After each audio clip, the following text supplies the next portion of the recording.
Hello guys, स्वागत है आप सबका मेरे इस नए व्लॉग में। इस व्लॉग में आज हम बात करेंगे, क्योंकि मैंने एक पिछला व्लॉग डाला था जिसको आप लोगों ने खूब सारा प्यार दिया था एंड खूब सारे क्वेश्चंस कर रहे थे जो मेरी टॉन्सिल सर्जरी से रिलेटेड था। आप लोगों को याद होगा।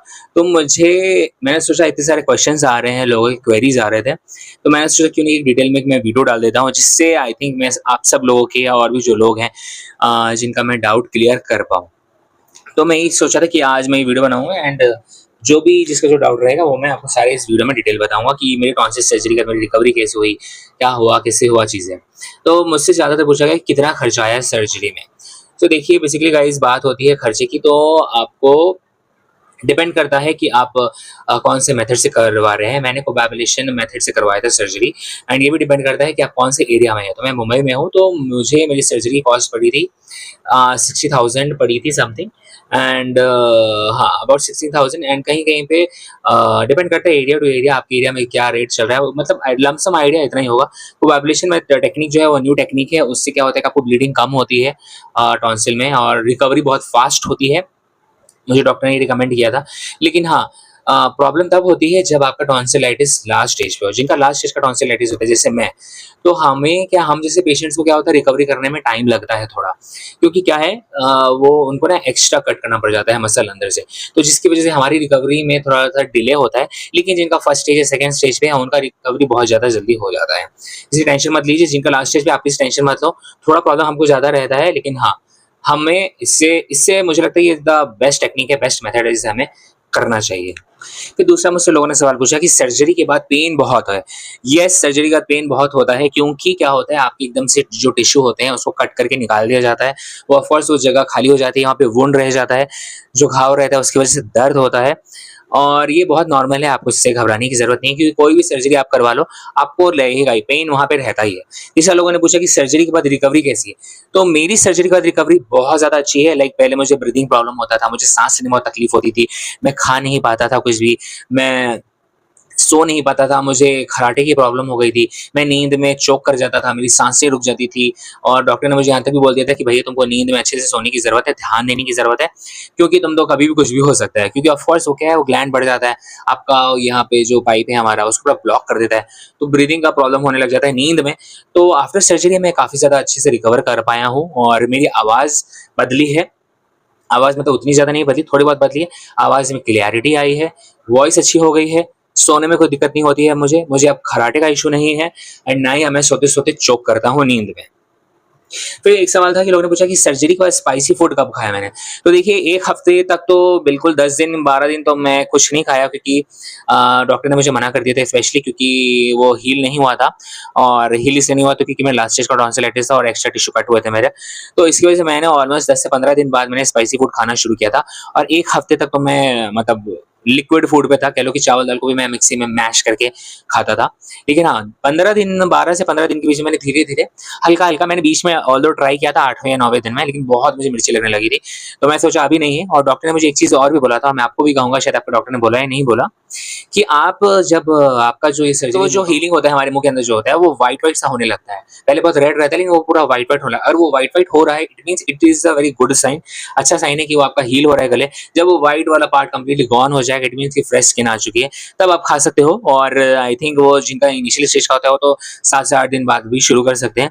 लेकिन हाँ, जिनको ज़्यादा प्रॉब्लम हो रही है, जिनको ज़्यादा दर्द हो रहा है, वो प्लीज़ अवॉइड कीजिए 10 से 15 दिन। मैं तो यही कहूँगा, मैंने 15 डेज़ पूरा अवॉइड किया था, मेरा हील हो गया था। उसके बाद मैंने स्लोली थोड़ा-थोड़ा स्पाइसी फूड शुरू किया था, और आज का डेट है, आज मैं भर-भर के खाता हूँ। और ऑल्दो मेरे ऑपरेशन को 3-4 महीने हो गए, मैं भर-भर के स्पाइसी चीज़ें खाता हूँ, मुझे किसी तरीके की कोई दिक्कत नहीं है।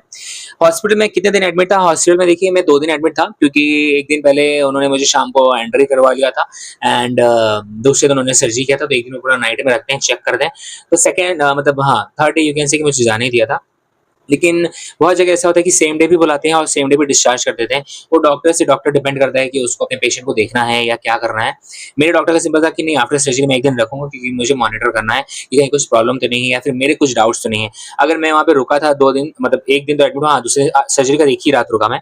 तो अब मैं रुका था, तो ऑफ कोर्स मेरे डाउट क्लियर है, तभी मैं आज आप सबके डाउट का मैं जवाब दे पा रहा हूँ, क्योंकि मैं वहाँ रुका था और मुझे डॉक्टर ने बताया था। टॉन्सिल से दिमाग कमज़ोर होता है? नहीं, बिल्कुल दिमाग कमज़ोर नहीं होता है, सर बहुत ज़्यादा दर्द रहता है टॉन्सिल की वजह से, क्योंकि आपको ब्रीथिंग की प्रॉब्लम हो जाती है, आपको बहुत सारी चीज़ों की इश्यू रहती है, तो सर में दर्द होता है, लेकिन हाँ, दिमाग कमज़ोर नहीं होता है और ना ही टॉन्सिल ग्लैंड हटाने से आपको बाद में कुछ प्रॉब्लम होता है, ऐसा कुछ भी नहीं है। ये सब मिथ है कि टॉन्सिल हटा दोगे तो कोई प्रॉब्लम हो जाएगी, ऐसा कुछ नहीं होता है। ट्रस्ट मी, मुझे 3-4 महीनों के मैं और भी लोगों से मिला हूँ, क्योंकि मुझे सर्जरी करवाने से पहले मैं लोगों से मिला था, तो ऐसा कुछ नहीं होता है, कोई प्रॉब्लम नहीं। और लोगों ने पूछा हील होने में कितना टाइम लगता है? तो देखिए, हील होने का ये टोटली डिपेंड करता है आपके ऊपर, आप कितना प्रिकॉशन ले रहे हो, कितना आप डॉक्टर की बात मान रहे हो, कितना आप दवा पानी टाइम पे कर रहे हो। अगर आपका लास्ट स्टेज का टॉन्सिल है तो 15 दिन मान के चलिए, इनिशियल स्टेज का है तो 7 से 8 दिन में आप हील हो जाते हैं।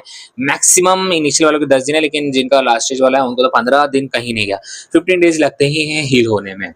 सांस लेने में तकलीफ होती है, चोक लगना, यस बिल्कुल ये बहुत ही कॉमन सिम्पटम है जिनको टॉन्सिलाइटिस होता है, जिनको लास्ट स्टेज का टॉन्सिलाइटिस होता है या जिनको टॉन्सिल भी होता है, उनको ब्रीथिंग का और ऐसे लगता है सांस चोक हो रही है, ऑफ कोर्स ये बहुत कॉमन सिम्पटम है, ये होता है। लेकिन आफ्टर सर्जरी भी मुझे लोगों ने पूछा कि भैया मैंने सर्जरी करवाई है और मुझे सांस लेने में प्रॉब्लम हो रहा है। तो गाइस मेरे साथ क्या होता है, मैंने भी सर्जरी करवाई थी, तो मैं ऐसे सीधा सो रहा था तो मैं सांस नहीं ले पा रहा था, मैं अंदर ऐसे चोक कर रहा था, बहुत ऐसे लग रहा था कि मेरे सांस रुक रही है, लेकिन मैं ऐसे राइट हो जा रहा था लेटे लेटे या लेफ्ट हो रहा था, तो ना वो पैसेज मिला था। क्या होता है आफ्टर सर्जरी वो सूजन हो जाती है, तो सूजन की वजह से क्या होता है कि आपको वहाँ से रास्ता ब्लॉक रहता है, जैसे जैसे वो हील होता है, सूजन कम होता है, आपका पैसेज खुल जाता है, तो आपको ब्रीदिंग में नॉर्मल होता है। लेकिन हाँ, ये है कि आफ्टर सर्जरी मुझे बहुत मतलब 5-6 दिन तो प्रॉब्लम रहा था सांस लेने में, मुझे लेफ्ट में ऐसे मुंडी करके सोना पड़ रहा था, क्योंकि नॉर्मल में सो रहा था वो ब्लॉक हो रहा था, वो बहुत कॉमन सिम्टम है, डॉक्टर ने बोला डरने की जरूरत नहीं है। लेकिन अगर फिर भी आपको बहुत ज्यादा प्रॉब्लम हो रहा है तो प्लीज आप इमीडिएटली अपने डॉक्टर को जाके कंसल्ट कर लीजिए। आवाज़ बदलती है। जी हाँ, आवाज़ बिल्कुल बदलती है, टॉन्सिलाइटिस सर्जरी का थोड़ी बहुत बदलती है आपकी आवाज़। मेरी आवाज़ भी बदली है, लेकिन सब कहते हैं कि मेरी आवाज़ पहले से काफ़ी ज़्यादा बेहतर हो गई है। इनिशियल डेज़ में काफ़ी आवाज़ पतली हो जाएगी, थोड़ी चुभने लगेगी जब सर्जरी आपका होता है। लेकिन ग्रेजुअली धीरे-धीरे जैसे टाइम बीतता है, जैसे अभी मेरे 3 महीने हो गए, तो मेरी आवाज़ ना बहुत क्लियर हो गई है, बहुत अच्छे से प्रोजेक्शन आ रहा है और मैं बहुत अच्छे तरीके से बात कर पा रहा हूँ। लेकिन 1 मंथ वॉइस मॉड्यूलेशन में चेंज होता रहता है, कभी पतली हो जाएगी, कभी मोटी हो जाएगी, आप चिल्ला नहीं पाओगे और आपको ऐसा करना भी नहीं चाहिए। और गाइस जैसे सर्जरी हुआ था मुझे डॉक्टर ने बोला था मुझे आइसक्रीम खाना है एंड ठंडी चीज़ें खानी है। तो लिटरली आफ्टर सर्जरी मुझे याद है मुझे खाना तो मैं खाता था हल्का-फुल्का मैश करके, लेकिन मुझे दर्द बहुत होता था। तो मैं मोस्टली मैंने 2 से 3 दिन तो मैंने खूब आइसक्रीम खाई है, खूब आइसक्रीम खाई है। जिनको डायबिटीज़ है मैं उनको ये रेफ़र करूँगा कि आप शुगर फ्री वाला या नो ज़ीरो कैलोरीज़ वाला या शुगर वाले आइसक्रीम मार्केट में आते हैं, आप वो खाइए। क्योंकि ये ठंडी चीज़ आपको हील करेगी, आइसक्रीम बहुत हील किया, ठंडा पानी मुझे बहुत हील किया। जब मुझे याद है जब मुझे सर्जरी हुआ था पूरा ब्लड क्लॉट था, मैं उठा था तो मुझे मतलब मैं कुल्ला या गार्गल करना मैं भूल गया था, गार्गल कैसे करते हैं वो भी मैं भूल गया था। फिर मैंने कोशिश की कि एकदम तो गैप हो जाता है, तो बहुत दिक्कत हो रहा था। लेकिन हाँ, ब्लीडिंग क्लॉट ब्लड बहुत क्लॉट हो जाता है तो गले से बहुत खून निकलता है और बहुत नोज़ में भी नोज़ के पैसेज में भी बहुत सारे खून जमे हुए थे, मुझे याद है मुझे चोक होता था वो सारी चीज़ें। लेकिन ग्रेजुअली होता है ना वो हर दिन क्या एकदम से तो नहीं निकलेगा, डॉक्टर जितना साफ करते हैं उतना कर देते हैं। लेकिन उसके बाद क्या होता है कि आपको ग्रेजुअली आप गार्गल करने इसलिए बोलते हैं कि वो अंदर कुछ जमा हुआ हो, कुछ केमिकल हो या दवाई हो तो वो निकल जाता है उससे। तो आप किसी भी चीज़ के लिए आप घबराइए मत, टॉन्सिल की सर्जरी बिल्कुल आप लेट मत कीजिए, मैंने बहुत लेट कर दिया था जिसकी वजह से मुझे इतना प्रॉब्लम झेलना पड़ा। मैं आप सबसे ये अनुरोध करता हूँ कि प्लीज़ आप लेट मत कीजिए, अगर आपको टॉन्सिल की प्रॉब्लम है और डॉक्टर ने रिकमेंड किया है कि आपको सर्जरी करना चाहिए, तो आप प्लीज़ सर्जरी करवा लीजिए, एकदम डरिए मत, डरने की कोई बात नहीं है। ट्रस्ट मी सर्जरी करवाने के बाद आपको बहुत अच्छा लगेगा और आपकी लाइफ़ पूरी बदल जाएगी, पूरी बदल जाएगी। जैसे मेरी बदल गई पूरा मुझे मेरे साथ कोई सो नहीं पाता था कि मैं इतना तेज़ खर्राटे लेता था, लोग डर जाते थे कि मैं नींद में साँसें भूल जाता था। लेकिन अब सब कुछ फाइन है, मैं बहुत फिट एंड फाइन हूँ, बहुत अच्छा महसूस कर रहा हूँ, मुझे किसी भी तरीके की कोई प्रॉब्लम नहीं है एंड आई होप मैंने इस सवालों के आपके जवाब दे दिए हों और अगर फिर भी आपको कुछ डाउट लगता है, तो प्लीज़ कमेंट सेक्शन में मुझे बताइएगा, मैं ज़रूर आपके आंसर का मतलब क्वेश्चन का आंसर दूँगा एंड मिलते हैं नेक्स्ट व्लॉग में। Bye bye guys.